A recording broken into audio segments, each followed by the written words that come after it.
Oh boy. Well, you know what time it is. It's ranting time. So yesterday I was just on Twitter or X, whatever you want to call it, and I was just scrolling down, looking at the usual things that piss me off to maybe have the opportunity to make a video. And then I saw this.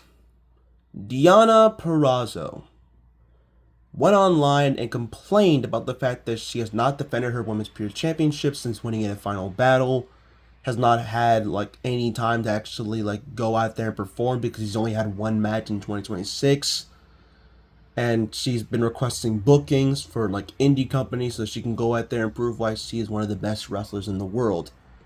And honestly, I 100% agree with Deonna Purrazzo, because the way how Deonna Purrazzo has been booked so far in AEW has generally pissed me off for over a year. Because it is generally crazy the fact that one of the best women to ever step foot in TNA and is a former 3-time TNA Knockouts World Champion, one of the longest reigning Knockouts World Champions, is being booked like this. And you know what's crazy? Because the moment she first arrived in AEW, she was instantly put in a Women's World Championship program against Toni Storm for AEW Revolution in 2024. Just for her to lose that match and fall dramatically down the card. Have an underwhelming and forgettable feud against Thunder Rosa. Have a very blink it you'll miss it faction with Taya Valkyrie. And then just now be a mainstay in Ring of Honor. And is a champion, but still has not done anything. And even then, before she became champion, she was in a whole list of Pure Rules matches that did absolutely nothing for her, because the Pure Rules tournament to crown the first ever Women's Pure Champion was so mind-bogglingly bad that you could possibly say was the worst managed and worst booked tournament of all time. And I'm dead ass when I say this, because seriously, how does a simple 8-person tournament go on for 8 months from April to December, and you finally crown a champion just for that set champion to not do anything on Ring of Honor? Like, that's just crazy. That's just flat out insane. Like, that's just complete cruelty, the fact that she is not only on a show that a lot of people don't watch because Ring of Honor does not have a TV deal, but she also is a champion on that set show and is just not wrestling. Like, what is this? Current WWE status? Where, like, you barely have your champions go out there and just wrestle? This is the reason why I've been sick and tired of Tony Khan's booking of the women's division. And I don't just mean for in terms of Deonna Purrazzo, I mean for just the women in general. Because you have a very talented women's roster that can go out there and have some of the best matches. In fact, have better matches than most of the men. Yet they barely get any time. And while they can go out there and have great matches, it seems like they don't get the recognition or actually the respect they deserve.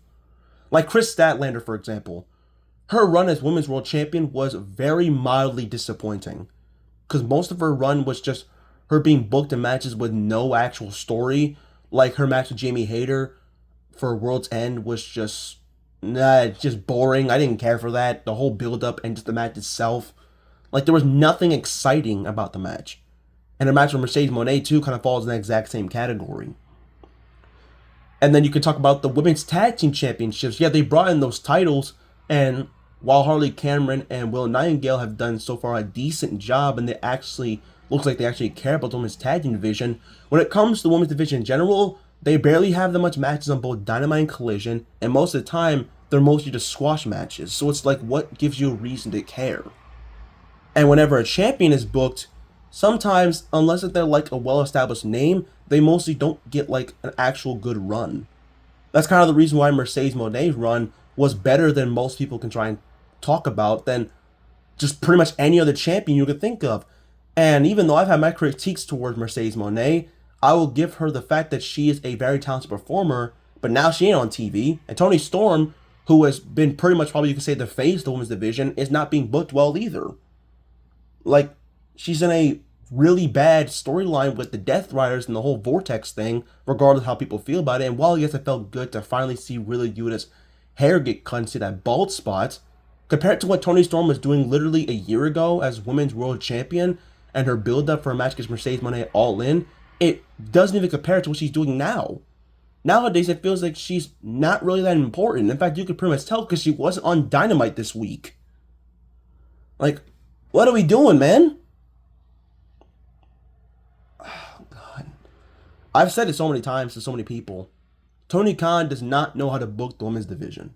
Because how is one of your champions on a show from a different roster, with a different roster specifically, or you could pretty much say the different roster because it's the same roster, but it's just people who are not being used on AEW, Dynamite, or Collision, goes online and just flat out complains that she wants bookings. How is that even possible? How is a champion not doing anything? But again, people are saying the women's division is getting better, but examples like these prove that the women's division is not. They have such a stacked roster of talented women, and Tony Khan still does not know how to book them. That's all I gotta say, man.